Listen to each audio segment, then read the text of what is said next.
Welcome to the show जी। माशाल्लाह छोटे छोटे प्यारे प्यारे बच्चे हैं। जॉन एक नई नवेली फिल्म है, एक्शन से भरपूर। क्या बात। आमिर और रमीसा इसके मरकजी हैं किरदार। शहर के अक्सर सिनेमाओं के पर्दों पर नाम चलेगा जब राइटर डायरेक्टर का, तो शोर मचेगा। बाबर अली वाह।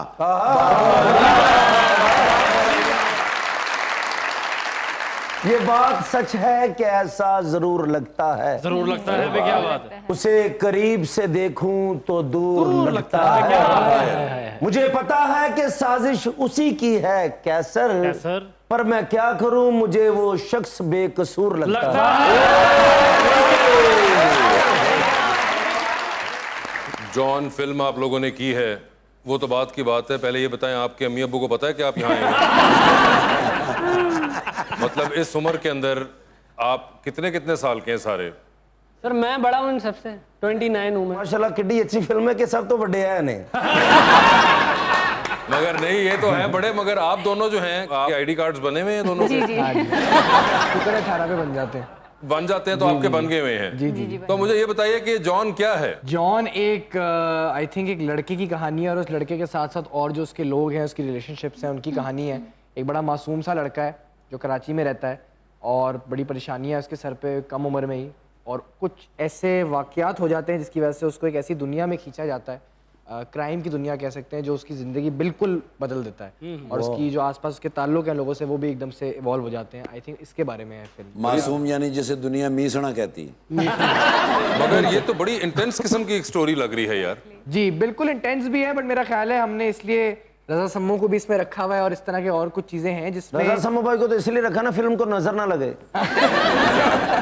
अच्छा। हाँ जी, तो आई थिंक इसमें रोमांस भी है, थोड़ा बहुत क्राइम भी है। दिखने में शायद कुछ लोगों को लगे कि थोड़ी आर्ट फिल्म टाइप है, बट मेरा ऐसा ख्याल नहीं है। मुझे लगता है कि इसमें वो हर चीज है जो एक कमर्शियल फिल्म में। और जिन्नी ताड़ी कमजोर सेहत है, सीन कर दे भी होश नहीं हो गए। मुझे 8 महीने पहले देखते तो आप तो बर्दाश्त नहीं कर पाते मुझे। अच्छा, इससे भी कुछ 16 किलो कम था, अब जाके वैसे कुछ मैंने छोटी देखा खा के है। बढ़ाया वजन। आप तो फिर इस साल कमजोरी में फर्स्ट आए होंगे। हाँ सर, बिल्कुल। वैसे मैंने देखा है सर, इस बॉडी के जो लोग होते हैं वो होते चुस्त हैं। जी बिल्कुल। बिल्कुल। और वैसे मुझे ये बताएं, आपका भी डेब्यू है इस फिल्म में? जी बिल्कुल। तो आपको एक्टिंग का शौक कहाँ से हुआ है? बेसिकली मैं बचपन से मुझे शौक था, क्योंकि मेरे जो फादर थे वो स्टैंड अप कॉमेडी करते थे स्टेज पे, काफ़ी उनका सीन था, तो उनसे कह सकते हैं जीन्स में आ गया था। अच्छा, तो बचपन नाम से ही क्या मुझे उनका? तनवीर अख्तर खान। तनवीर अख्तर साहब, ठीक है। तनवीर खान, हाँ। तो बस उनसे शौक था, तो बचपन में उनके साथ बैठती थी, वो काफ़ी बताते थे जोक्स वगैरह, एक्टिंग। तो एक बचपन से ना एक घर में ये था माहौल, तो फिर बस मुझे शौक हो गया कि यही करना है। तो टीवी सीरीज वगैरह करती रहती थी, बट फाइनली अब मूवी में आ गए हैं, बिग स्क्रीन। और ये फिल्म जो है बाबर अली साहब ने लिखी है, not the actor Babar Ali, ये एक और बाबर अली है। कंफ्यूज करें इससे पहले के मुझे ये बताएं रजा साहब जी सर, कि आपका भी डेब्यू होने जा रहा है। जी।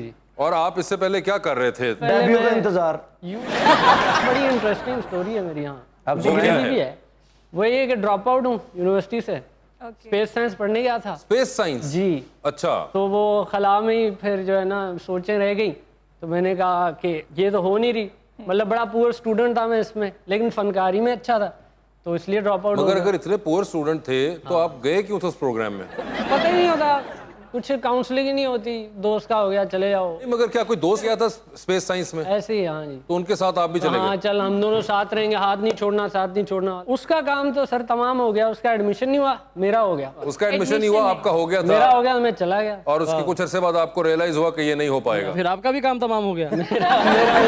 अल्लाह किसी का एडमिशन ना कराए।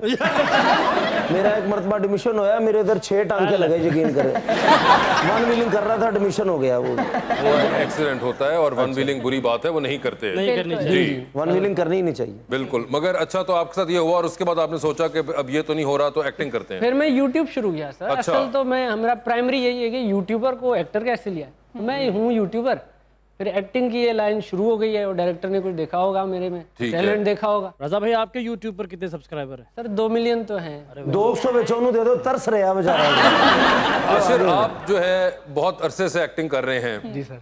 ये जबरदस्ती आपसे करवाई गई थी या आप एक्चुअली में शौक रखते थे जिस जमाने में आपने शुरू की? नहीं, मैं एक्चुअली शौक रखता था। मैंने अपना पहला ड्रामा किया था जब मैं 9 साल का था, और बड़ी स्ट्रेंज वजह से मेरा दिल किया एक्टिंग करने का, वो ये था कि मुझे लाइनें बहुत जल्दी याद हो जाती थी। अच्छा तो मैं उस उम्र में भी ना 9 साल की उम्र में मुझे नहीं याद कि मैं कुछ सीन भूला हूँ।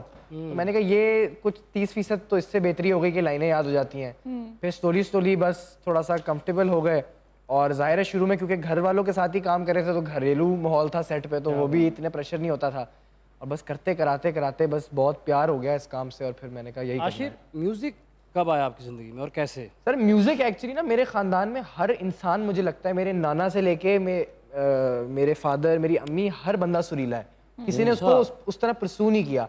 मुझे इन्होंने इस पे टाइम दिया। मेरा एक टीचर रखा, मैंने क्लासिकल सीखा 2-3 साल, 2018 में कुछ गाने निकाले, और अब जाके मैं अपना गाने से ज्यादा मुझे अच्छा लगता है लिखना और धुन बनाना दूसरे लोगों के लिए, कि मेरी बनाई हुई चीज दूसरे लोग गाएं। आई थिंक अब उस तरह का शौक हो गया। अक्सर लोग कहते हैं कि दुखी गाने वो लिखता है जिसका दिल टूटा हो। हाँ जी, आपका इसके बारे में क्या ख्याल है?